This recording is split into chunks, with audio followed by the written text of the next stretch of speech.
ರಾಜ್ಯದಲ್ಲಿ ಜೆಡಿಎಸ್ ಕಾಂಗ್ರೆಸ್ನಲ್ಲಿ ಭಿನ್ನಾಭಿಪ್ರಾಯ ಇತ್ತು. ಆದರೆ ಮೋದಿ ಹೊಡೆತದಿಂದ ನಾವೆಲ್ಲ ಒದ್ದಾಗಿದ್ದೀವಿ ಅಂತ ಬೆಳಗಾವಿಯಲ್ಲಿ ಸಚಿವ ಸತೀಶ್ ಜಾರಕಿಹೊಳಿ ಹೇಳಿಕೆಯನ್ನ ಕೊಟ್ಟಿದ್ದಾರೆ. ಹೌದು, ಭಿನ್ನಾಭಿಪ್ರಾಯ ಇತ್ತು ಎರಡೂ ಪಕ್ಷದ ನಾಯಕರಲ್ಲಿ.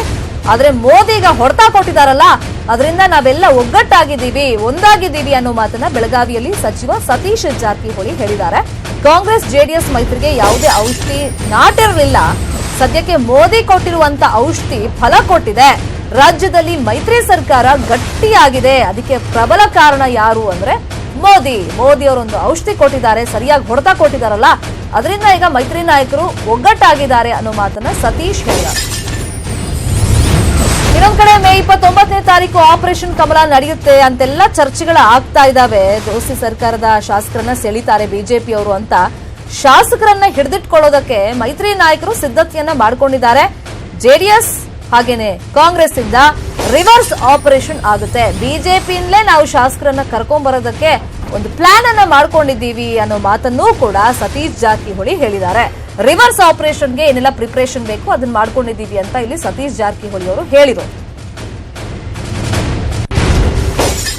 ಜೆಡಿಎಸ್ ಕಾಂಗ್ರೆಸ್ನಲ್ಲಿ ಸಮಸ್ಯೆ ಇದ್ದೇ ಇತ್ತು, ಭಿನ್ನಾಭಿಪ್ರಾಯ ಇದ್ದೇ ಇತ್ತು.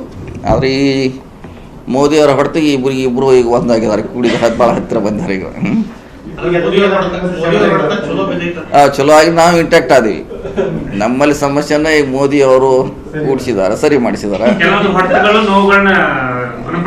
ಎಸ್ ಮೋದಿ ಅವರ ಔಷಧ, ಯಾವುದೋ ಔಷಧ ನಮ್ಗೆ ನಾಟಿರಕ್ಕಿಲ್ಲ. ಈಗ ಎರಡು ಪಕ್ಷಕ್ಕೆ ಮೋದಿ ಅವರ ಔಷಧ ಸ್ವಲ್ಪ ಫಲ ಕೊಟ್ಟಿದೆ.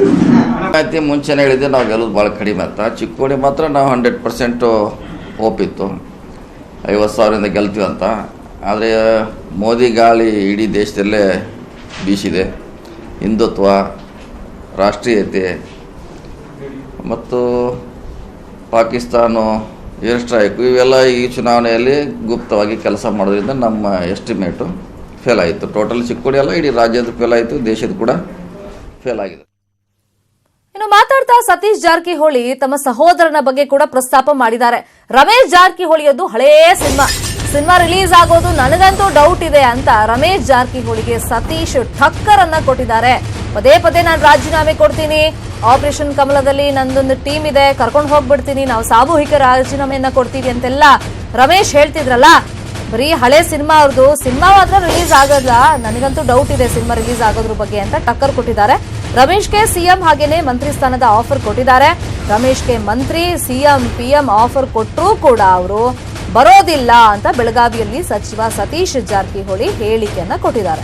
ಇಲ್ಲಿ ಬಿಜೆಪಿಯವರು ಏನೇನು ಆಫರ್ ಕೊಟ್ಟಿದ್ದಾರೆ ಅನ್ನೋ ಬಗ್ಗೆ ಪ್ರಸ್ತಾಪ ಮಾಡಿ ಏನ್ ಆಫರ್ ಕೊಟ್ಟರು ಅವರಂತೂ ಹೋಗೋದಿಲ್ಲ ಅನ್ನೋ ಮಾತನ್ನ ಹೇಳಿದ್ದಾರೆ. ಇದು ರಮೇಶ್ ಜಾರಕಿಹೊಳಿದು ಹಳೆ ಪಿಕ್ಚರ್ ರಿಲೀಸ್ ಆಗಿಲ್ಲ ಅಷ್ಟೇ. ಪಿಕ್ಚರ್ ಹಳೇದಿದ್ದು, ಹಂಗೆ ಭಾಳಷ್ಟು ಜನ ಪಿಕ್ಚರ್ ತಗೋರು ಡಬ್ಬಾಗಿಟ್ಟಿರ್ತಾರೆ, ಅದು ರಿಲೀಸ್ ಆಗಿಲ್ಲ ಅಷ್ಟೇ. ಅದು ನೀವು ಅದೇ ಹೇಳ್ತೀರಿ, ಹಳೇದು ರಾಜೀನಾಮೆ ಕೊಡ್ತಾರೆ, ಸೇರ್ತಾರೆ, ರಾಜೀನಾಮೆ ಕೊಡ್ತಾರೆ, ಸರಿ ಯಾವಾಗ ಸೇರಾರ ಯಾವಾಗ ಬರಾರ ತೋತಾರಲ್ಲ. ಇಲ್ಲಿವರೆಗೆ MP ಚುನಾವಣೆ ಆಗಲಿ ಅಂತ ಸುಮ್ಮನೆ ಕೂತಿದ್ರು, ಈಗ ಆದ್ಮ್ಯಾಗೆ ತೋತಾರೆ. ರಿಲೀಸ್ ಡೌಟ್ ಆಗ್ತಿತ್ತು ಆಮೇಲೆ. ಯಾಕಂದ್ರೆ ಈಗ ನಾವೆಲ್ಲ ಅವನು ಅವ್ರಿಗೆ ಮಂತ್ರಿ ಮಾಡುವ ಆಫರು 2 ತಿಂಗಳಿಂದ ಹೊಸದಲ್ಲ ಅದು. ಈಗ ನೀವು ಮಂತ್ರಿ 2 ತಿಂಗಳಿಂದ ಅವ್ರಿಗೆ ಹೇಳಿದ್ದಾರೆ ಮಂತ್ರಿ ಕೊಡ್ತೀವಿ ಅಂತ, ಇದೇನು ಹೊಸದಲ್ಲ. ಆದ್ರೂ ಬರೋಲ್ಲ ಅಂತ ನಾ ಹೇಳಿದ್ವಿ. ನಾವು ಮಂತ್ರಿ ಕೊಟ್ಟರು ಬರೋಲ್ಲ, ಮುಖ್ಯಮಂತ್ರಿ ಕೊಟ್ಟರು ಬರೋಲ್ಲ, ಪ್ರಧಾನಮಂತ್ರಿ ಆಗ್ತಾ ಅಂದ್ರೂ ನಾವು ನಮ್ಮ ಸರ್ಕಾರ ಅಳಗಾಡ್ಸೋ.